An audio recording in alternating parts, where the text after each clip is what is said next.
नमस्कार दोस्तों। मैं दिनेश कुमार उपस्थित हूँ आपके सामने आज आपका प्यारा सा सेशन लेकर के, जिसके अंतर्गत हम पढ़ने वाले हैं जो रेलवे के लिए, जो आरआरबी के लिए जो हमारा टॉपिक चल रहा है, जिसमें हमारा फोकस है एनटीपीसी। लेकिन ये कंटेंट इस तरीके का ला रहा हूँ अभी मैं कि वो केवल एनटीपीसी में ही नहीं पूछेगा, बल्कि भारत की जितनी भी गवर्नमेंट एग्जाम है उन सभी में पूछा जाने वाला है। और साथ ही बहुत जल्द आपके इस परिवार में मैं साइंस भी स्टार्ट करवाने वाला हूँ, जिसमें बायोलॉजी वाला टीचर आ रहे हैं, बायो। तो बायो स्टार्ट करेंगे उसमें हम लोग बहुत जल्द आपको अच्छे से। यहाँ पर हमारी पूरी बायो है, मैथ्स है, सभी की फैकल्टी मिलने वाली है। बस आप इंतजार कीजिए कि 2025 स्टार्टिंग तक सारे क्लास आपको प्रोवाइड करवाने लग जाऊंगा, क्योंकि पूरा प्लेटफॉर्म लगभग तैयार है। और सभी अभी शुरुआत में ऐसे ही पढ़ाएंगे जो आपको, जैसा मैं अभी पढ़ा रहा हूँ वैसे, क्योंकि पेंटे वगैरह हैं। बस थोड़ा लाइटिंग का वो है तो वो भी हो जाएगा शॉर्ट आउट कुछ दिन में, फिर वो भी करेंगे। लेकिन अभी फिलहाल ये सुविधा आपको मैं दे रहा हूँ, जो सुविधा आपको मैं दे रहा हूँ उस पर ध्यान दीजिएगा कि आपको जो फैकल्टी वो मिल जाएगी, तो फिर आपको पढ़ना ज़्यादा इंपॉर्टेंट है। उनका चेहरा देखना, ये हालांकि चेहरा देखना बहुत जरूरी होता है जीएस में, मैथ्स में, रीजनिंग सब में, क्योंकि उसमें उसके चेहरे के हाव भाव से भी समझ में आता है कि क्या बताना चाह रहे हैं। वो बहुत जल्द स्टार्ट हो जाएगा। अभी स्मार्ट बोर्ड नहीं है होने के कारण आपको हम साइड में बैठे बैठे पढ़ाएंगे, या साइड में खड़े होकर भी पढ़ा सकते हैं। वो सारा जब मैं अभी धीरे धीरे ग्रीन पर्दा ऑर्डर किया हूँ, वो आने वाला है, लाइटें आने वाली हैं और स्टैंड आने वाली हैं, ये तीन चार चीज़ और आने वाली हैं। उसके बाद एक वेब कैमरा का भी देखेंगे। अभी तो मोबाइल से करूँगा, अगर ज़रूरत पड़ेगी तो फिर आपके लिए वेब कैमरा भी करेंगे। अब ये सारी क्लासेस जो है बहुत जल्द लाइव स्टार्ट कर देंगे हम लोग। लेकिन लाइव लाएंगे तो उसमें आपको बहुत कुछ अच्छे से मिलेगा फिर भी। हालांकि अभी वीडियो में वो सारी सारी चीज मिल रही है जो आपको लाइव में मिलना है। लेकिन लाइव में ये होगा कि आप वन टू वन बात करेंगे, आपके डाउट तुरंत क्लियर हो जाएंगे। यहाँ बाद में होते हैं, बस इतना सा डिफरेंस रहने वाला है। ठीक है, तो आज का 9th नंबर का जो हमारा एपिसोड है उसको समझते हैं, जिसमें वंदे भारत जो हमारी सीरीज चल रही है, जिसमें 9th नंबर की है। और आज के इसमें पढ़ेंगे हम लोक कला और वास्तुकला जो शैलियां हैं, इन दोनों को समझेंगे और कहाँ कहाँ क्या क्या विशेषता उनकी ये समझ लेते हैं, क्योंकि यहाँ से हमारी परीक्षा में बहुत ही इंपॉर्टेंट टॉपिक है हमारी परीक्षा की दृष्टि से। तो यहाँ से प्रश्न आते हैं, इसलिए इसको पढ़ना बहुत जरूरी है। आइए करते हैं शुरुआत। पहला जो है हमारा लोक कला की बात करेंगे। लोक कला की बात कर लेते हैं दोस्तों। इस पर बात करने से पहले आपको मैं बता दूं कि जो अगर आप पहली बार हमारे चैनल पर जुड़े हैं तो आप चैनल को सब्सक्राइब करें। चैनल का नाम क्या है? स्मार्ट स्टडी अप्रोच, शॉर्ट में ऐसे ऐसे हैं। बहुत जल्द, अभी तो ये ऐसे ऐसे सर्चिंग में नहीं आ रहा होगा, स्मार्ट स्टडी आता है सर्चिंग में। स्मार्ट ऐसे लिखना पड़ेगा आपको सर्चिंग में लाने के लिए। सर्चिंग में लाने के लिए आपको क्या करना पड़ेगा भाई? लिखना क्या पड़ेगा? Smart smart study study approach. क्या लिखना पड़ेगा? अरे यार, ठीक है, थोड़ा पी ऐसा लिखा गया, डबल पी लिखिएगा, मिक्स हो गया। अच्छा अच्छा अच्छा, अप्रोच लिखिएगा। अप्रोच लिखना है, स्मार्ट स्टडी अप्रोच। जैसे सर्च करेंगे आप तो ये तुरंत आपको चैनल मिल जाएगा, है ना। कोई भी आपके परिचित है उनको बता सकते हैं। दूसरा, आप लिंक शेयर करते हैं, सब्सक्राइब जरूर करें। साथ ही अपने बेल आइकन ऑन कर लेंगे, बेल आइकन भी ऑन करेंगे। फिर उसके बाद क्या करेंगे? उसके बाद वीडियो अगर देख रहे हैं आप, तो अगर अच्छा लग रहा है तो लाइक तो अवश्य कर दें, लाइक कर दें। लाइक करने के बाद में आपको एक काम और करना है, वो ये है कि कमेंट कैसा लग रहा है और आप किस वे में कंटेंट चाहते हैं, किस एग्जाम की आप तैयारी कर रहे हैं, उसके अकॉर्डिंग आपको हम क्या करेंगे, कंटेंट प्रोवाइड करवाना स्टार्ट कर देंगे। उसके अकॉर्डिंग भी आपको क्लास दे देंगे। ठीक है, चलिए आते हैं जो लोक कला के ऊपर बात करते हैं। सबसे पहले आता है ऊपर ऊपर शैली। शैली में कौन कौन से राज्य से हैं उससे हैं। तो रंगोली है वो किस राज्य में चलती है? रंगोली जो है महाराष्ट्र और गुजरात में चलती है। रंगोली, रंग रंग कहाँ खेलते हैं? महान लोग जो खेलते हैं और रंग खेलते हैं, और रंग में वो क्या करते हैं? गुजर जाते हैं।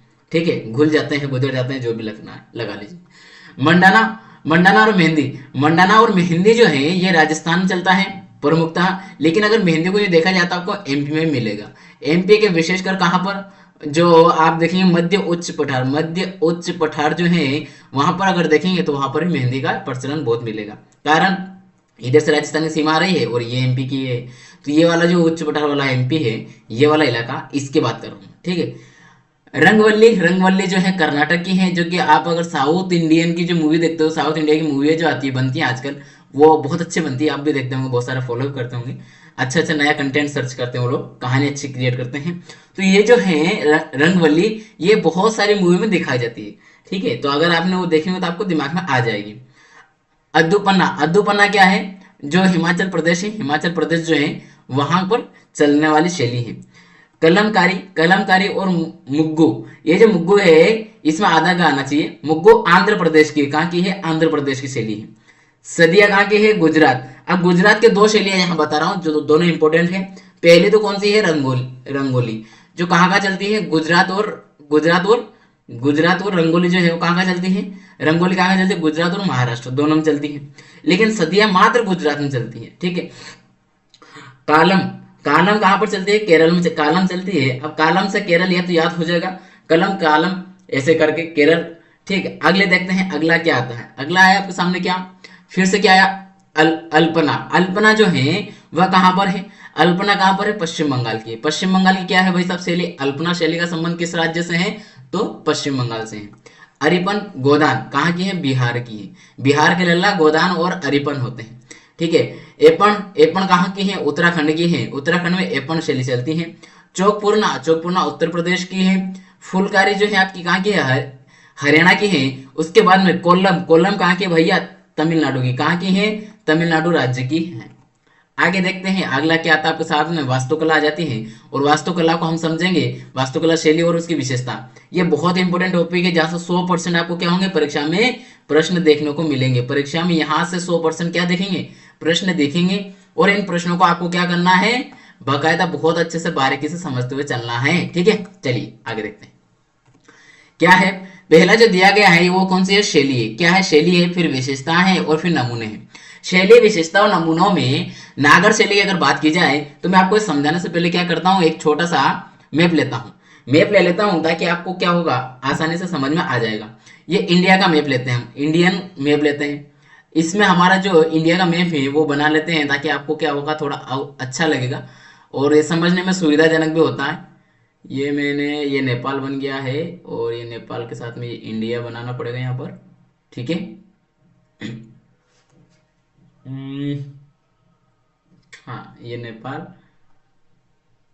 इंडिया की भूमि सही साइड बन गई, ठीक है। इसके बाद ये इधर से लेके आते हैं गुजरात, गुजरात साइड से। तो ये वाला इलाका इसको छोड़ेंगे नहीं, छोड़ेंगे नहीं रे बाबा, छोड़ेंगे नहीं। पाकिस्तान तुझे कुछ भी नहीं देंगे, ठीक है। अब इसके बाद में अगर इसको मैं खिसका सकता हूँ या नहीं खिसका पाऊंगा, ठीक है। अब यहाँ पर थोड़ा और ऊपर इधर भी बना देते हैं, इधर भी बना देते हैं ना।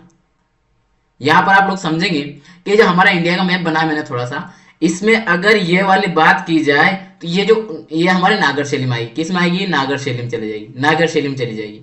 और इसी के साथ में ये मिक्स रूप में यहाँ पर यूं चलेगी, मिक्सिंग रूप में आएगी ऐसे।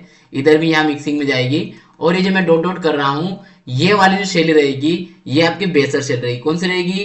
बेसर शैली रहेगी। कौन सी रहेगी? बेसर। और ये जो नीचे है, ये लाइनिंग के बाद में, इस लाइनिंग के नीचे थोड़ी बहुत इधर भी रहेगी। यहाँ पर ये जो आएगी आपकी कौन सी आएगी? द्रविड़ शैली आएगी। कौन सी आएगी भैया? द्रविड़ शैली आएगी, द्रविड़ शैली आएगी। अब ये शैलियाँ कौन सी भैया? तो ये कौन सी है? मंदिरों की शैली। कौन सी है? मंदिर है। मंदिर मस्जिद वगैरह जो बनते हैं, गुरुद्वारा वगैरह, उनकी बात की जा रही है। तो ये उनसे बने हुए शैलियाँ हैं जिनको क्या कहेंगे हम? वास्तुकला। वास्तुकला का मतलब क्या होता है कि हमारे यहाँ पर जो मंदिर कला वगैरह जो है बनाने की है वो किस तरह की है, उनकी बात कर किया जाती है। तो किस में की जाती है? वो वास्तुकला के अंदर की जाती है। तो हम यही बात समझ लेते हैं कि नागर जो है वो कहाँ पर है? उत्तर भारत की शैली। कहाँ की है? उत्तर भारत की शैली है। दक्षिण भारत की शैली कौन सी है? तो द्रविड़ है। दक्षिण भारत की कौन सी है? तो कौन सी है? द्रविड़ है भाई साहब। द्रविड़ कहाँ की है?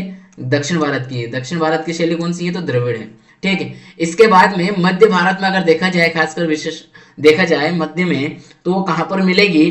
वो मिलेगी आपको बेसर, मध्य भारत में। कहाँ पर? मध्य भारत में।